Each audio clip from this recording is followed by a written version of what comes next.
পবিত্র রমজানকে বলা হয় সাইয়্যিদুস সুহুর বা সকল মাসের সেরা মাস। এই মাসের মর্যাদা অতুলনীয়। এই রমজানে বর্ষিত হয় রহমতের বারিধারা। এই মাসে কিছু গুণাবলী অর্জনের দীক্ষা নেন একজন মুমিন, যে শিক্ষাগুলো ধারণ করলে জীবন হয় আলোকিত। রমজানে সহজে অর্জন করা যায় এমন 6টি মহান গুণ নিচে তুলে ধরা হলো। নম্বর 1, তাকওয়া অর্জন। রোজার প্রধান শিক্ষাই হল তাকওয়া অর্জন করা। তাকওয়া শব্দের অভিধানিক অর্থ বিরত থাকা ও ভয় করা। পরিভাষায় মহান আল্লাহ তাআলার ভয়ে যাবতীয় অন্যায়, অনাচার ও পাপাচার হতে বিরত থাকাকে তাকওয়া বলে। দীর্ঘ 1 মাস যথাযথ প্রশিক্ষণের মাধ্যমে মুমিন বান্দার অন্তরে তাকওয়ার বীজ বপন হয়। রোজা ফরজ হওয়ার উদ্দেশ্যও তাই। আল্লাহ তাআলা বলেন, হে ঈমানদারগণ, তোমাদের ওপর রোজা ফরজ করা হয়েছে, যেমন ফরজ করা হয়েছিল তোমাদের পূর্ববর্তী লোকেদের ওপর, যেন তোমরা তাকওয়া অর্জন করতে পারো। সূরা বাকারা আয়াত নম্বর 183। আসলে তাকওয়া অর্জন করা ছাড়া মুমিনদের কোনো উপায় নেই, কারণ আল্লাহ তাআলা শুধুমাত্র মুত্তাকিদের ইবাদত কবুল করেন। সূরা মায়েদা আয়াত নম্বর 27। অতএব বাকি 11 মাস যদি আল্লাহ তাআলার কাছে আমরা মুত্তাকি হিসেবে বিবেচিত হতে পারি, রমজানের প্রশিক্ষণ তাহলেই সুফল দেবে। নম্বর 2, ধৈর্য। ধৈর্য একটি মহান গুণ। এই গুণের অধিকারীদের জন্য আল্লাহ তাআলাই যথেষ্ট হয়ে যান। হাদিসে রমজান মাসকে ধৈর্যের মাস বলে আখ্যায়িত করা হয়েছে। রোজাদারদের সামনে সুস্বাদু খাবার থাকলেও তিনি আহার করেন না। রূপসী স্ত্রী থাকা সত্ত্বেও সহবাস করেন না। এমনকি আচার আচরণেও ধৈর্য ধারণ করেন। আবু হুরায়রা রাদিয়াল্লাহু তাআলা আনহু বলেন, আল্লাহ তাআলার রাসূল সাল্লাল্লাহু আলাইহি ওয়াসাল্লাম বলেন, আল্লাহ তাআলা বলেছেন, তোমাদের কেউ যেন রোজা পালনের দিন অশ্লীলতায় লিপ্ত না হয় এবং ঝগড়া বিবাদ না করে। যদি কেউ তাকে গালি দেয় অথবা তার সঙ্গে ঝগড়া করে, তাহলে সে যেন বলে, আমি একজন রোজাদার। মুমিন মুসলমানের উচিত রমজানের ধৈর্য পরীক্ষায় উত্তীর্ণ হওয়া এবং পরের মাসগুলোতে অধৈর্য না হওয়া। ধৈর্য ধারণকারীর সাফল্য সুনিশ্চিত। আল্লাহ তাআলা বলেন, হে মুমিনগণ, ধৈর্য ও সালাতের মাধ্যমে তোমরা সাহায্য প্রার্থনা করো। নিশ্চয়ই আল্লাহ তাআলা ধৈর্যশীলদের সঙ্গে আছেন। সূরা বাকারা আয়াত নম্বর 153।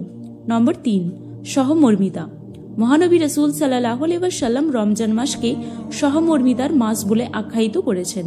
দীর্ঘদিন রোজা রাখার কারণে রোজাদারদের মধ্যে দরিদ্র ও অসহায়দের প্রতি সহমর্মিতা বোধ জাগ্রত হয়। সহমর্মিতা জ্ঞাপন করার জন্য মহানবী রাসূল সাল্লাল্লাহু আলাইহি ওয়াসাল্লাম রমজান মাসে অধিক পরিমাণে দান করতেন। ইবনে আব্বাস রাদিয়াল্লাহু তাআলা আনহু বলেন, আল্লাহ তাআলার রাসূল সাল্লাল্লাহু আলাইহি ওয়াসাল্লাম ছিলেন সর্বশ্রেষ্ঠ দানশীল। রমজান মাসে তিনি আরও অধিক দানশীল হয়ে উঠতেন। মুসলিম উম্মাহর পূর্বসূরীরা অসহায় ও হতদরিদ্রদের প্রতি সহানুভূতিশীল ছিলেন। আমরাও রমজান থেকে শিক্ষা নিয়ে তাদের অনুসৃত পথে চলার চেষ্টা করব। সাহাবায়ে কেরামের পারস্পরিক সহানুভূতি ও সহমর্মিতা সম্পর্কে আল কোরআনে ইরশাদ হয়েছে, আর তারা তাদের নিজেদের ওপর অগ্রাধিকার দেয়, নিজেরা অভাবগ্রস্ত হলেও। যাদের অন্তর কার্পণ্য থেকে মুক্ত রাখা হয়েছে তারাই সফল কাম। সূরা হাসর আয়াত নম্বর 9।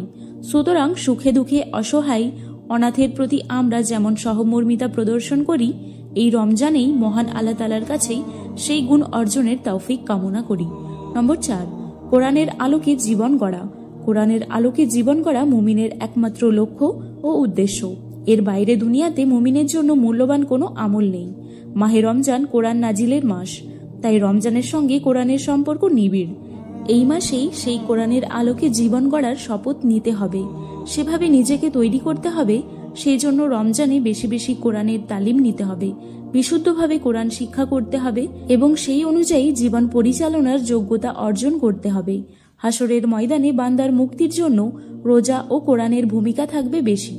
নবীজি রাসূল সাল্লাল্লাহু আলাইহি ওয়াসাল্লাম বলেন, কোরআন ও রোজা আল্লাহ তাআলার কাছে সুপারিশ করবে। রোজা বলবে, আমি তাকে দিনের বেলায় পানাহার ও মনের খায়সাত মিটানো থেকে বিরত রেখেছিলাম, আর কোরআন বলবে, আমি তাকে রাতের ঘুম থেকে বিরত রেখেছিলাম, অতএব আমাদের সুপারিশ কবুল করুন। তখন আল্লাহ তাআলা সুপারিশ কবুল করে নেবেন। সহিহ মুসলিমে আবু উমামা আল বাহিলি রাদিয়াল্লাহু তাআলা আনহুর সূত্রে বর্ণিত, নবীজি রাসূল সাল্লাল্লাহু আলাইহি ওয়াসাল্লাম বলেন, তোমরা কোরআন পড়ো, কেননা তেলাওয়াতকারীদের জন্য কোরআন সুপারিশকারী হিসেবে আসবে। সহিহ ইবনে হিব্বানে এসেছে, কোরআন এমন সুপারিশকারী যার সুপারিশ কবুল করা হবে। যে ব্যক্তি কোরআনকে পথ প্রদর্শক বানাবে, কোরআন তাকে জান্নাতে নিয়ে যাবে। যে ব্যক্তি কোরআনকে পশ্চাতে ফেলে রাখবে, কোরআন তাকে জাহান্নামে পাঠাবে। নম্বর 5, ইখলাস। রোজা এমন একটি ইবাদত যা শুধুমাত্র আল্লাহ তাআলার সন্তুষ্টির উদ্দেশ্যেই পালন করা হয়। লোকচক্ষুর অন্তরালে পানাহার ও যৌনাচার করার সুযোগ পরিহার করেই রোজা রাখেন এক রোজাদার। এই জন্যই হাদিসে কুদসিতে এসেছে, আল্লাহ তাআলা বলেছেন, রোজা ছাড়া আদম সন্তানের প্রতিটি কাজই হবে তার নিজের জন্য, কিন্তু রোজা হবে আমার জন্য, তাই আমি এর প্রতিদান দেব। আল্লাহ তাআলার দরবারে বান্দার আমল কবুল হওয়ার প্রধান শর্ত হচ্ছে ইখলাস। ইবাদত হবে কেবল আল্লাহ তাআলাকে সন্তুষ্ট করার উদ্দেশ্যে। মানুষের প্রশংসা বা পার্থিব সুবিধা চিন্তা এতে থাকতে পারবে না। আল্লাহ তাআলা বলেন, তাদের কেবল একনিষ্ঠ হয়ে আল্লাহ তাআলার ইবাদতের নির্দেশ দেওয়া হয়েছে। তাই রমজানে ইবাদতে ইখলাস তথা নিষ্ঠার শিক্ষায় অভ্যস্ত হতে হবে এবং পরবর্তী 11 মাস তা কাজে লাগাতে হবে। নম্বর 6, ঐক্য ভ্রাতৃত্ব। রমজানে ধনী গরিব সাদা কালো একসঙ্গে তারাবির নামাজ, একই দস্তরখানে সম্মিলিতভাবে ইফতার করা এবং জাকাত ও সাদকাতুল ফিতর প্রদান ইত্যাদির মাধ্যমে ভ্রাতৃত্বের সেতুবন্ধন তৈরি হয়। এই ভ্রাতৃত্ববোধ মুসলমানদের প্রতি সৃষ্টিকর্তার একান্ত অনুগ্রহ ও আশীর্বাদ। ইরশাদ হয়েছে, তোমরা সকলে আল্লাহ তাআলার রজ্জু দৃঢ়ভাবে ধরো এবং পরস্পর বিচ্ছিন্ন হইও না।